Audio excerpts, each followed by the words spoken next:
Hello বন্ধুরা, আমরা এখন বসে আছি ইডেন গার্ডেনে। তো আমার মেয়ে এখন ছোট মানুষ হয়ে গেছে। ও এখন ওই যে বাবুলগুলো ফুলাচ্ছে, আর ওই যে ফুটোমস্তানি করে বেড়াচ্ছে। এই দেখো ইডেনের ঘাটটা তোমাদেরকে দেখাই। এখানে আছে মা গঙ্গার একটা মন্দির। এই দেখো, দেখতে পাচ্ছ? চলো।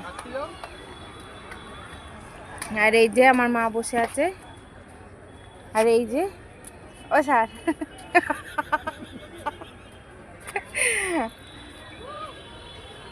মা গঙ্গার মূর্তিটা খুব সুন্দর লাগছে। এই দেখো,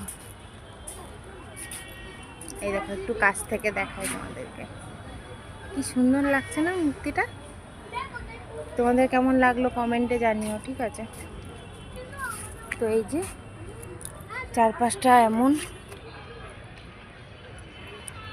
দেখো কত সুন্দর লাগছে চারপাশটা, দুর্দান্ত লাগছে। আমি গেছিলাম একবার গঙ্গার কাছে, তো ওখানে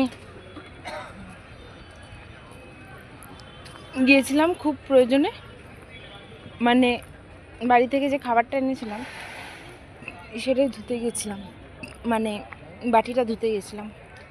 এ পাশটায় কাদা, কিন্তু ওপাশটায় বেশ ভালো পাথর দিয়ে বাঁধানো আছে। এই দেখো,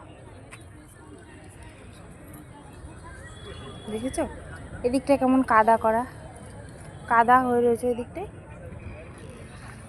আর ওই যে ইয়েগুলো দেখছো না, ওগুলো কিন্তু মা গঙ্গার আরতির সময় ওই স্টিলের ওই মানে বেঞ্চ মতো করা, স্টেজ মতো করা, ওইখানটায় সবাই দাঁড়িয়ে মায়ের আরতি করে। মানে মায়ের যারা পূজারী আছে তারা ওখানে দাঁড়িয়ে মায়ের আরতি করে। যখন এসেছিলাম তখন দেখছিলাম এখানে অনেক ওই আরতি সরঞ্জাম সব ছিল, সেগুলো মাঝামাঝি হচ্ছিল। তো চলো, ঠিক আছে, বাই সবাইকে, আবার পরে ভিডিওতে দেখা হবে। ততক্ষণের জন্য বাই।